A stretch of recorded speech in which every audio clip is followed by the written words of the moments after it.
Yeah, hello and welcome to my today's quick tip about the Sony V-Log system. To be precise, I want to show you the main differences in between the Sony vct14 model, which is the full metal older model, and this OEM copy of the Sony vct14 model, which is the newer, partly made out of plastic model. Yeah, well, why am I making this video is because I got this one. This is the last one I got, the original Sony vct14, and I had to buy 3 plates until I found a usable V-Log plate for my Landport VMP1 base plate.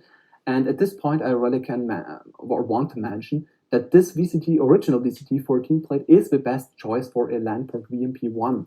And it's also the best choice for any other V-Log compatible rig base plate from Landport, from Tilter, from any firm you maybe use with the V-Log.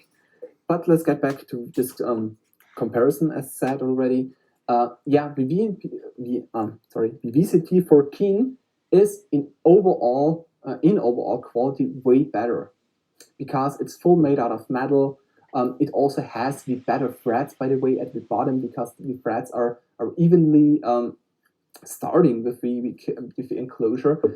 Here, as said already, you have parts made out of plastic, which is not the best thing because, let's say, if this is falling to the ground, yeah, it's falling to the ground and you're grabbing it and it's working again flawlessly. But here, there is a high risk of breaking of the plastic.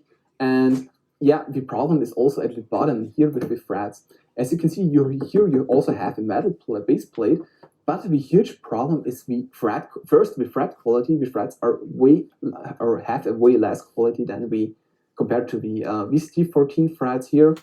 And this is the case with the OEM copies and with these original Sony plates, by the way, the original vct14 plates. And the second problem is, as you can see here maybe, here the threads are starting immediately and they are starting evenly with enclosure. Here the 3 to 8 inch holes are starting about 1 millimeter inside the plate, which is not that of a problem because the 3 to 8 inch screws are a little bit bigger and longer. But the problem is here with this plate that the 1/4 inch threads are starting about 2 millimeters inside the plate. And so, for example, this is the point why I let this QR plate from my Benera H10 head mounted on this plate here to show you that it's possible here easily with 2 screws, a 3 to 8 inch and a 1/4 inch screw, to mount this plate on the QR plate of your tripod. And this was just not possible with this plate here because the 1/4 inch screw was just too short. And so the huge problem here is to get a compatible screw which is long enough so you can mount this plate on your tripod.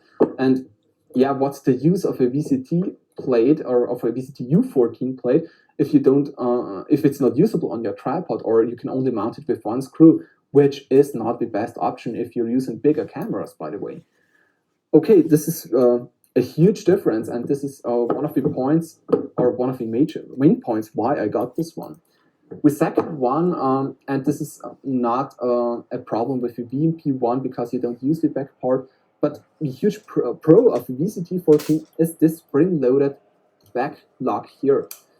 For example, if you're using an ENG camera or a Tilter Landport base plate, for example, the bigger shoulder base plates with the integrated shoulder pad, they have such a back lock. And here the huge pro is that this back lock is pulling the camera or the base plate to the back, and the V-Log is pulling it to the front.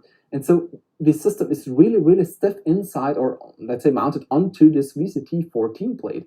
With the vctu14, the problem is that this knob here at the back is fixed. So there is always a risk that your camera has a little bit of play sideways, that it has a little bit of play overall to the front, to the back, because here these mechanics are also not the best ones, by the way. Because here you have a little bit more of play inside the mechanics.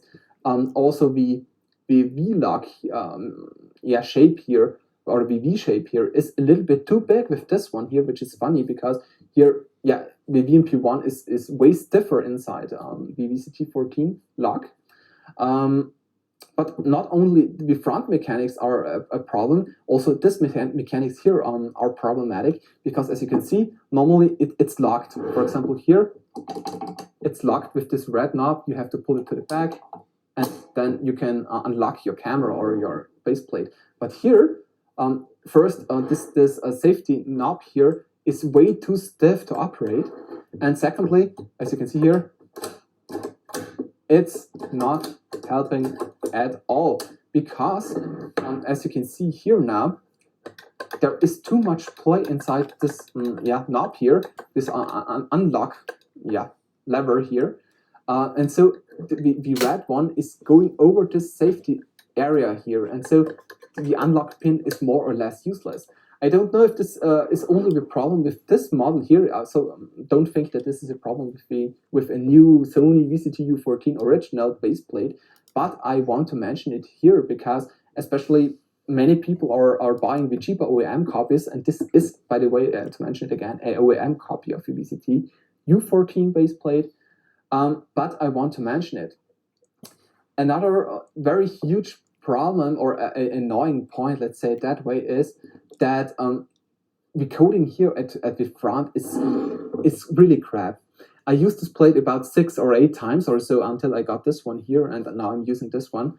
And here you can see already that the coating is gone. And the problem here is that you really need to push it against the vct14 plate if you're using this one here. And here on this one, the coating is 10 times better. Really, I saw plates which got used multiple times, 50 or 100 times, and they are looking better than this one here. And here the coating is very, very smooth. For example, your camera is really gliding inside the system. And also the mechanics are way stiffer and way smoother. So there's as already mentioned, less play inside the mechanics. And so this one is also a joy to use compared to this one, which is more or less crap, really. So yeah, I think I mentioned the most important points, and I think it's clear, or it's obvious, let's say it that way, that the vct14 plate is the better choice. Don't forget, there are also copies of the vct14 from JVC. Just look at this part here, this silver middle threaded part. If it's looking the same, it's a vct14 copy. And also if the sticker is gone, for example, from a plate here, you can read vct14, then you also know that it's a vct14 original plate or a copy. Yeah, well, that's it. I hope you enjoyed it, and stay tuned for the VMP1 review, including the modification instruction for the vct14, which will come, or which is coming within the next few days, weeks or so. If you have any questions, don't hesitate to ask. I always try to answer your questions as precise and soon as possible. Don't hesitate to ask. So don't hesitate to ask. Subscribe if you like, and thanks for watching. That's it. Bye.